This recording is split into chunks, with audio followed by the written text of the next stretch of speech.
Crash the Bus is a remarkable story about a high-rolling city banker who one day, out of the blue, with no warning at all, has the most extraordinary experience. I won't go completely into that now, obviously, because that would give the book away, but after the experience, it's so powerful, the values inherent in that experience are so powerful, he has to give up his job in the city. He leaves his wife. He has a sort of nervous breakdown, really, because he can't reconcile his former life with the values of the experience he's had. And he leaves his wife, as I say, but then eventually he recovers. He goes back to his wife. She falls pregnant. I don't know if falls is the right word to use, but you know what I mean. And he has to get a job. He can't go back to the city. He ends up seeing that advert on the back of the bus, earn £500 a week with overtime. So he thinks, how hard can it be?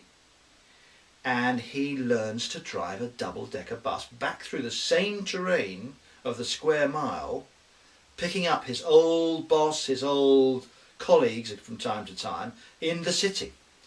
And Crash the Bus really details, as a sort of modern Pilgrim's Progress, detailing a sort of decline and fall, but a redemption again, using London as the sort of backdrop, modern London as the backdrop. And after all, who amongst us hasn't sort of travelled on a bus at some stage? We all know the sort of grinding experience it is. And for this guy to endure the heights of city life and then the lows of driving this London bus and the adventures he has on the way, the people he has to deal with, it's a hell of a story. Well, the inspiration behind it, as I say, the story is 95% based on fact.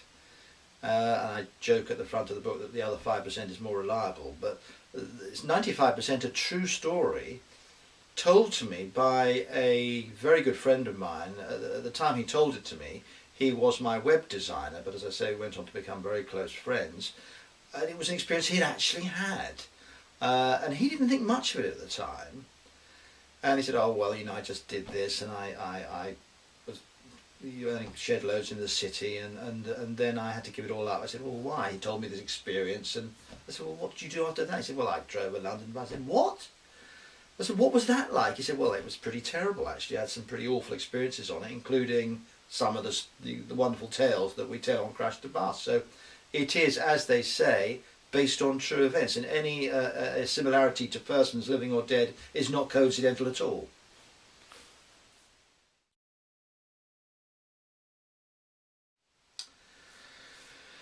In a way, it's, well, I think the blurb on the back says, I mean, I've got one here actually, which I'll just read. It's sort of part novel, part scatological comedy, part tragic history, part philosophy, part farce. But it's essentially in the form of a novel, and yet it has occasional philosophical digressions, and I don't think it needs to be classified in a way. It is what it is. It's a book. It measures 6 inches by 9.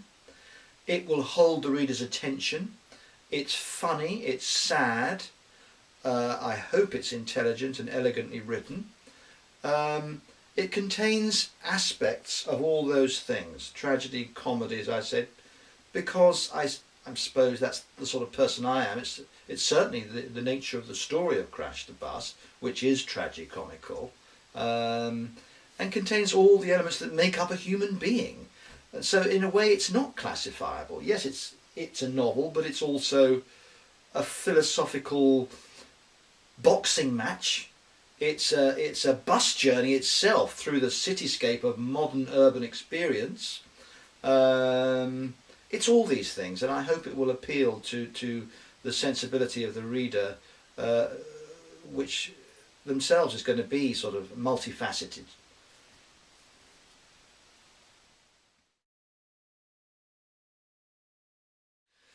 Yeah,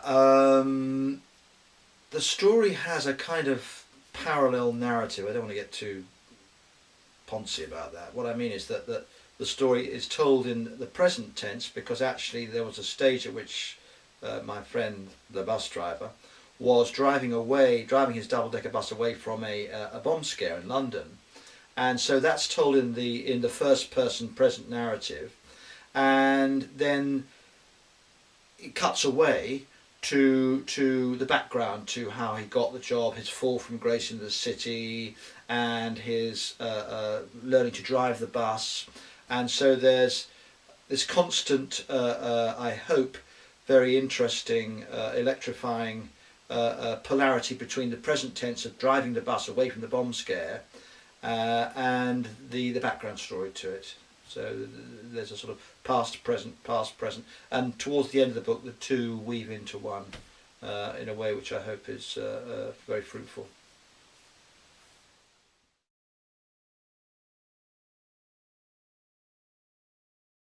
I think strangely enough there is a definite relationship between Crash the Bus and that wonderfully strange book Zen and the Art of Motorcycle Maintenance, which I remember reading when I was at university donkeys years ago. Crash the Bus is much more accessible, much shorter than Zen and the Art of. Its philosophical attitude and approach is much more accessible, I think and hope.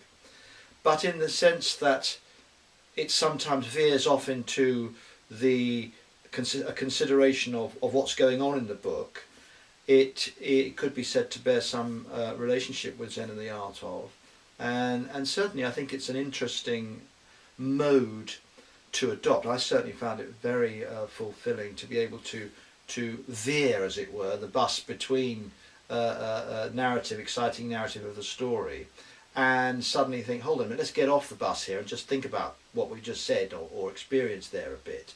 So to a certain extent, yes, it does bear relationship to that wonderfully odd book.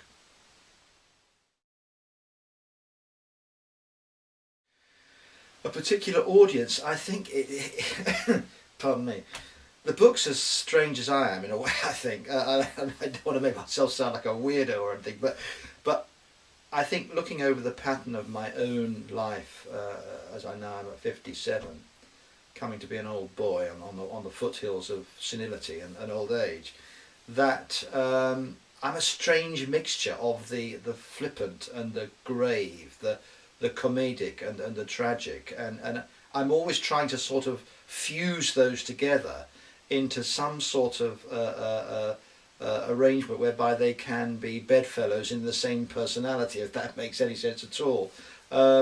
So that the sort of reader that I hope to appeal to is somebody who is prepared to enjoy levity and lightness of heart, and even occasional sort of Shakespearean bawdy, one might say, but also to suddenly flip quite seriously into some quite not austere, that's the wrong word, and not grey, but mature, penetrating, honest assessments of where one is in life, with no frills, warts and all, I suppose you could say, without sort of indulging in any sort of moral ugliness or psychological sewer just for the sake of it.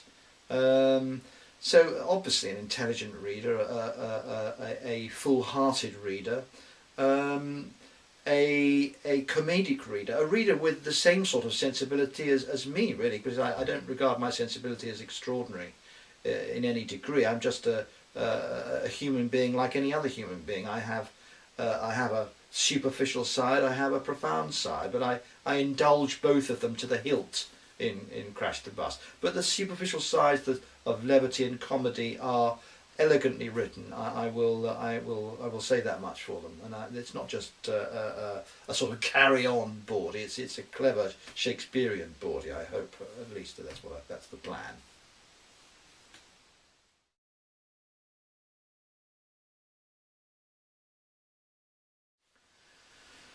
It was wonderful to write. It was a joy to write Crash the Bus. It sort of liberated something in me that was quite a revelation to me in a way, because with the writing of poetry, one goes through a very narrow door, and slightly wider with plays, But with a novel, almost anything is possible. The door is very wide. You actually find, once you're in the room, that there are very definite proportions and lineaments to the elegance of the form, the room that you're writing in. But initially, I don't know whether this analogy even makes any sense, but it sort of does. When you start writing prose, you are just say almost pretty much the first thing that comes into your heart or head. And if you have any artistic talent, that will then begin to take you in a certain direction. Your thoughts will assume an elegance almost naturally. And I found that with a lot of the book, it was literally writing me. I don't want to sound pretentious when I say that, but it had a life of its own. So it would wander off wherever it wanted at times, but wherever it wanted always tended to be in the right direction, and I had a kind of faith and trust in that to as it were have its own authority. And looking back at a lot of what I seem to have written, it was a wonderful experience, a lovely experience, and one I'd like to replicate, perhaps with something else later on. And also, of course, prose becomes poetry in the sense that the images are enlivened, they're dynamic. If, as I say, one has any literary talent, the sentences have a lyricism. There's no difference between prose in that sense and poetry. I mean, poetry obviously doesn't have to rhyme anymore in an A-B. It hasn't done for 100 years. But Baudelaire wrote the most beautiful prose poems. And to a certain extent, I think that there is a kind of prose poetry in Crash the Bus, which I hope will come out when I read some. It was a lovely experience, that's all I can say.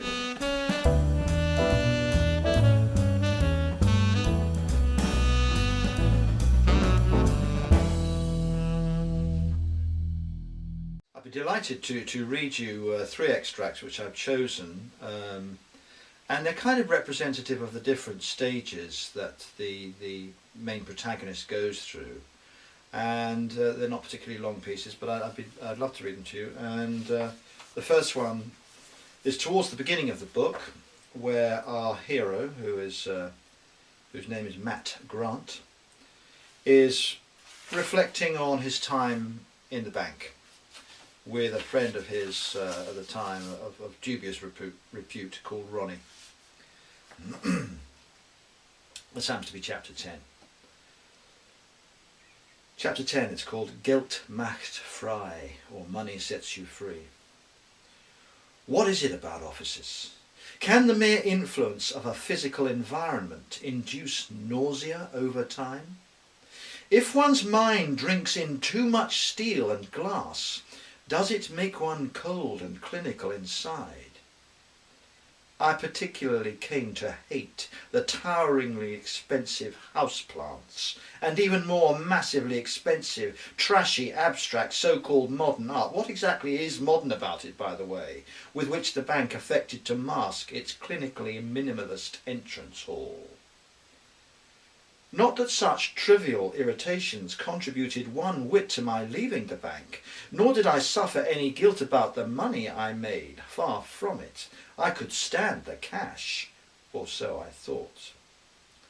Then again, maybe the cash couldn't stand me. Maybe that was it. Maybe behind my back, money had taken a pathological dislike to me and was plotting to kill me. Money is cunning. It masks itself in moral support, whilst all the time it's plotting against you behind your back. No. Geld macht frei, it should have said, above the swanky swing doors as we traipsed into work, into our concentration camp of money each day. Were we then guards or inmates? Either way, our souls seemed starved of a certain kind of nourishment. Our faces thin and grey, our uniforms too were pinstriped. Our crucial difference being one of pain. We felt none. Take Ronnie again, only for a while, I promise you. Ronnie in the desk right next to me. In all his stereotypical Latin womanizing glory, Ronnie didn't mind being a stereotype. In fact, he loved it.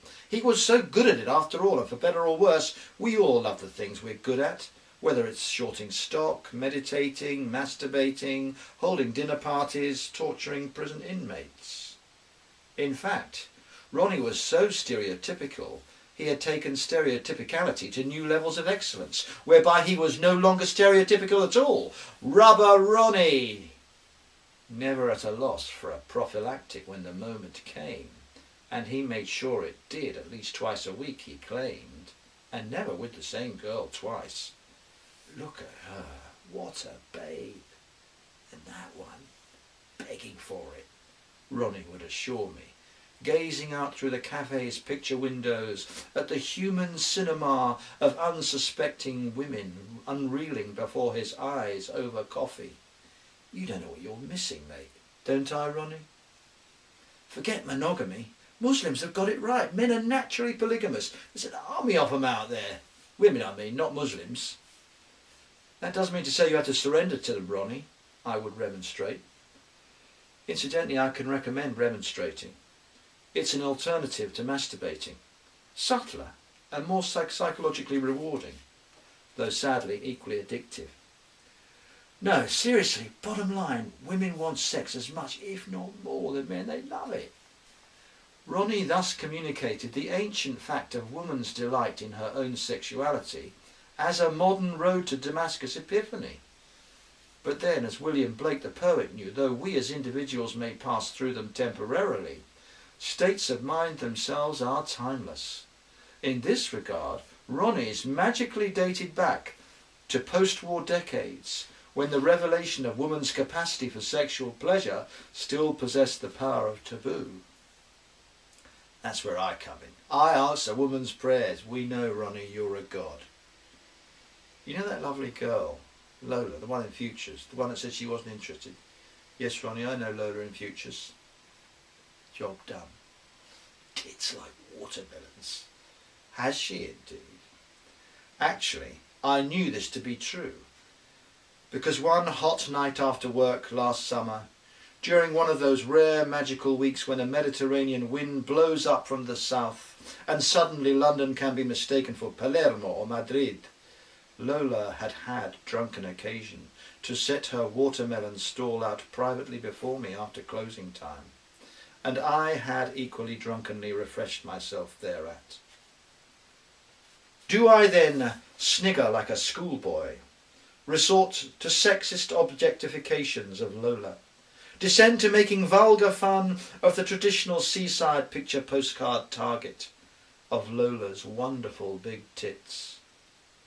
Far from it. Lola was voluptuous both mentally and physically. She deserved a better lover than me, certainly than Ronnie. My modest point is that Lola's watermelons had indeed been so dauntingly generous in their proportions that one scarcely knew how to acquit oneself of the task of taking each of them in hand, taking comprehensive care of each of them in turn, as it were, without leaving either feeling neglected. Lola's breasts were, when all is said and done, the work of two men. That said, undermined as I was, I did my level best to please in difficult circumstances.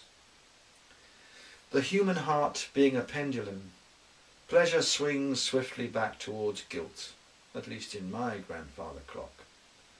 Subsequently, Lola and I had thought it best to keep our brief tropical transaction of said watermelon secret. Though our mutual sensitivity had not prevented our comfortably illicit union in the first place, we both had partners we didn't want to hurt unnecessarily. In this context, guilt can be an adhesive that bonds together the fractured pieces of romance. Ah, what is it about one-night stands that chills one to the bone? Is lust always ultimately overridden by a desire for the intimacy of love? Is it the corpse-like contact with a stranger's skin that makes one run from the graveyard bed of lust back to the comparative warmth of hearth and home, even if the living soul one dwells with there is not so warm as once she was? Kate, whom I'd known on and off since I was 16, loved me, and I loved her, but in our affair, and separately beknownst to both of us, the time of secrets had begun. Secrets. Their existence cuts both ways, can kill the truth or keep it alive. In Ronnie's case, secrets were indispensable to the survival of human dignity. Let me tell you, mate, Lola loves it when you... Ronnie, I've got a call to make, mate. What is it about other people's sexual prowess? Why do they think you want to know? I don't even want to know about my own. But of course, money is the great aphrodisiac, and the city is the arena of sexual prowess. Everywhere you turn there is some mighty warrior or Amazon ready to regale others with tales of their victories over the opposite sex. The women are, so I'm told, no better. Indeed, at the top of the tree, the bitch goddess herself, Naomi Hunter, queen of credit default swaps, including an option on yours. Are you man enough? Fortunately not. But I'm running ahead of myself. This is a small chapter called Into the Forest, and it has relationship to mothers, this idea that a mother can be quite a destructive element in one's life. It was for my friend, she was for my friend, and he would seek refuge in the forest as he was growing up, and this is a chapter that deals with that. Into the Forest. No doubt one of the reasons Mother couldn't have cared less about my experience was that she was too busy having her own hallucinations. I ought to have known better. I'd had a lifetime to get used to these. Junkies aren't always bad company. If they get their fix, they're fine, so long as you keep an eye on the clock. When I was a kid, during those halcyon hours when the syringe had just done its work, Mother could occasionally be very loving. She might tell me to come close and stroke my hair, or whisper blurred maternal affections, call me her knight in armour. One birthday I'd been bought a silver plastic suit of the stuff and proudly wore it for just a few months too long, when some kid laughed at it and I never put it on again. It's a chilling moment in life when you realise others have just seen right through your disguise. Of course, coming down from a high was quite another matter. Sometimes when things got especially bad with Mother, I'd retreat into a nearby wood with the little terrier I'd been given by one of her blokes. Actually, in doing this, I was following the one piece of decent advice Mother ever gave me. Take that fucking dog and get out of my sight, she would sagely counsel. So I did.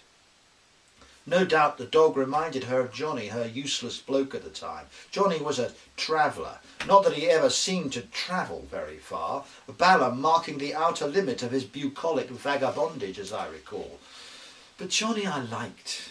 He always had a pack of dogs in train, and had given me this one, unpeeling its lead from the fistful he held in his hand. Like a little canine balloon, the dog floated off in my childish hand. Such is the skyward fate of man's best friend. Scarcely less at the behest of the god of circumstance myself, I would drift with my beloved dog into the nearby wood. Forests are cool. I mean literally, well, metaphorically too, of course. Forests occupy a special place in the hearts of men and women. In forests, everything cools down, slows down. In forests, you come upon the time to be yourself, whatever or whoever that is or proves to be. In the forest, I would think about Mother, how much I hated her, how much I wanted not to be with her. And then, slowly, intangibly and invisibly, by dint of the forest's mysterious powers of distraction and abstraction, my hurt would disappear. Play heals. Not just actual childish play, the floating of paper boats, the building of dams and bridges made out of stones and twigs, which, like any child, I loved. But as my teens wore on into adulthood, their mature imaginary equivalents, the mind's play and the heart's ease therein. In the forest, the unthreatened play of thoughts and feelings brings the spirits out. Everything comes closer. Like fallow deer, one's deepest instincts and emotions scent one out, sniff the air for a true sight and sound of who one is. So too one's most intimate sentiments, for so long affrighted by the noise one makes in the outer world, so long menaced by the sight of one's own face, approach and enter into a ring of subtle confidence. In the forest one thus becomes a kind of hermit at the centre of one's own mystic world, a universe in which nothing is excluded, and all things are related to each other by a common bond of empathy, the tacitly accepted reflection in each other's eyes. In the forest, no one and nothing is afraid to look each other in the eyes. Is this the poet's world? Is this where poetry comes from? That sense of power and peacefulness commingled. Of course, such a forest need not be geographical. It may be anywhere you feel at peace. Maybe in the high street or the city square. Maybe in the eyes of the beloved you accidentally meet. In this sense, the poet's fallow deer may wander unnoticed and unharmed, protected by the aura of their own peacefulness in the raucous midnight urban street. Of course, I couldn't stay in my actual forest forever, not all day, and certainly not all cold night long. I had to go home, where I would usually find Mother fast asleep, lying in a stupor on the sofa, with the TV switched on, holding a conversation with itself. If it was daytime, the TV would be talking to itself about antiques, or holding a melodramatic dialogue between some girlfriend and boyfriend, before rushing out in tears to the tune of soap opera. Or at night the television might be brooding silently, as trivially intense men sat gleaming around a spotlit table playing poker in the televised darkness. I always felt strangely attracted to that green baize table. It stood like a small green clearing of hopefulness amid the cluttered chaos of Mother's life, a miniature echo of the purity of the forest I'd just left. To this day, if I'm driving, to see shafts of sunlight stripe the dark forest trees with swathes of gold causes me a kind of beautiful pain. Sometimes I have to stop the car and walk a while, just to clear my mind of memories of Mother and be at ease again.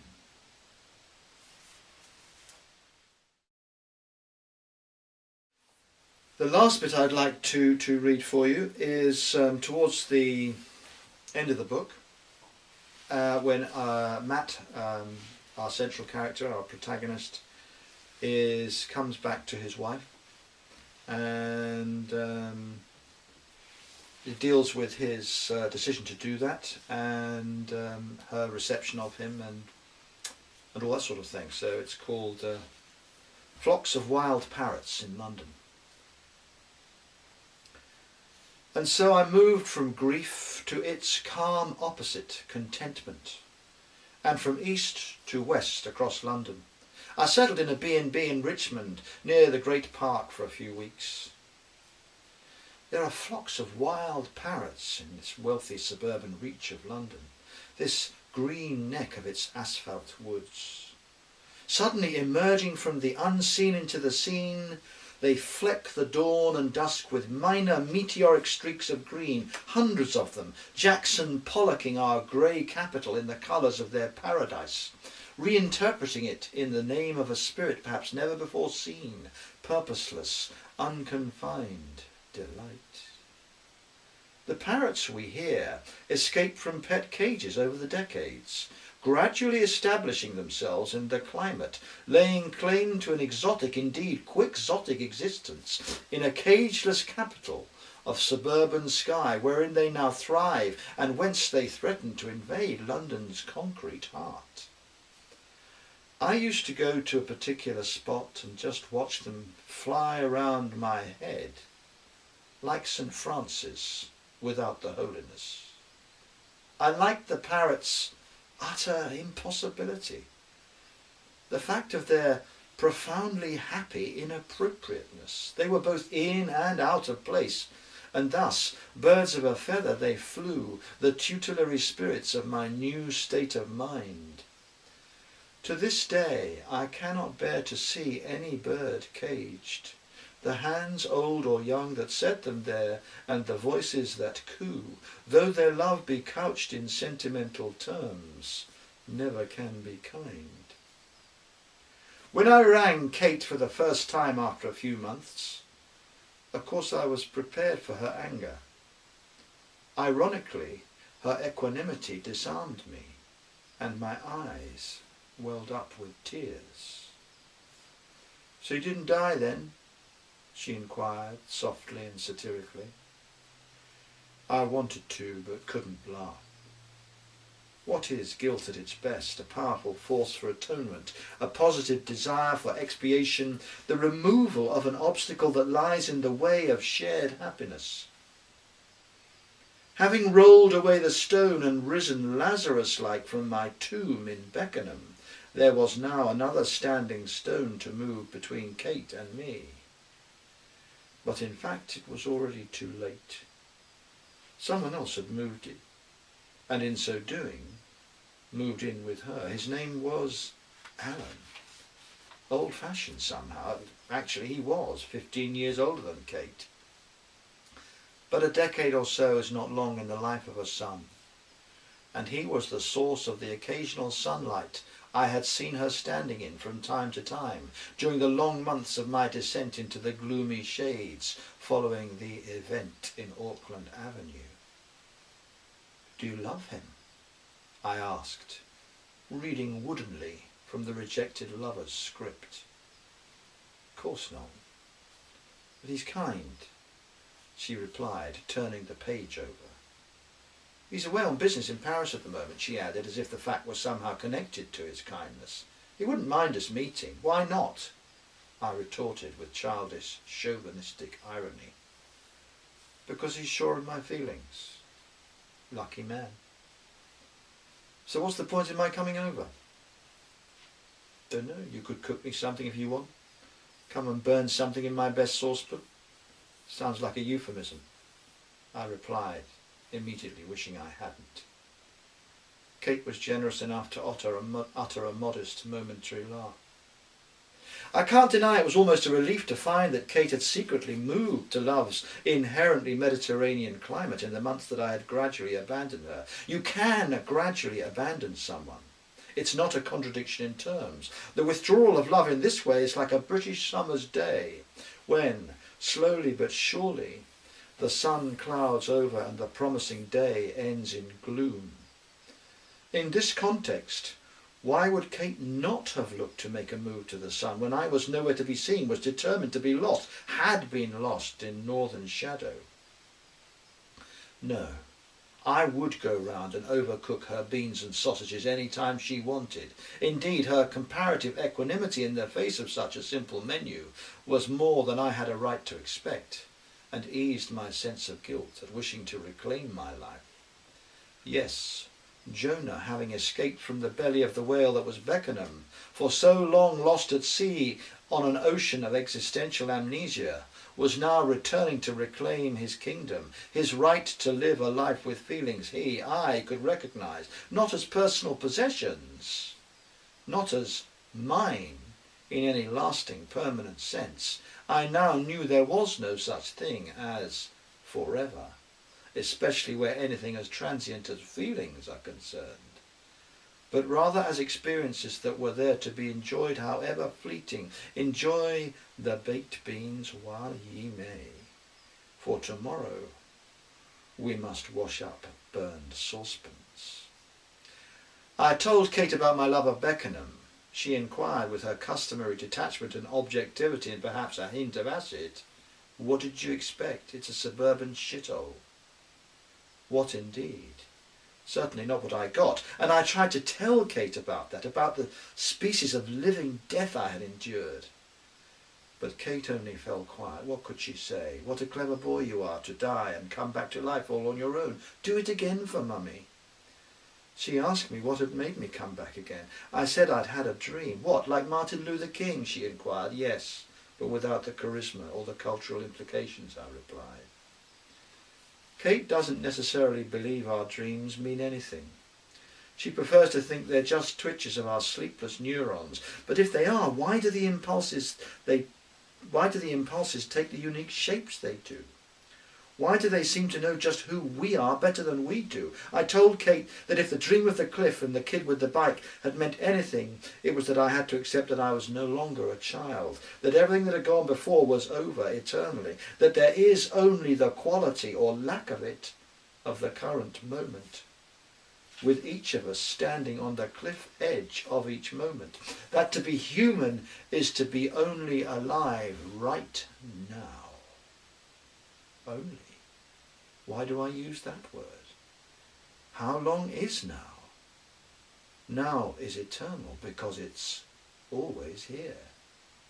We are a conduit for life's electricity. We are lightning conductors. Life strikes us, passes through us into the earth, and we are the earth we stand upon. We are both energy and form, spontaneity and consequence, journey and destination, ritual and realization. Now is all there is, ever.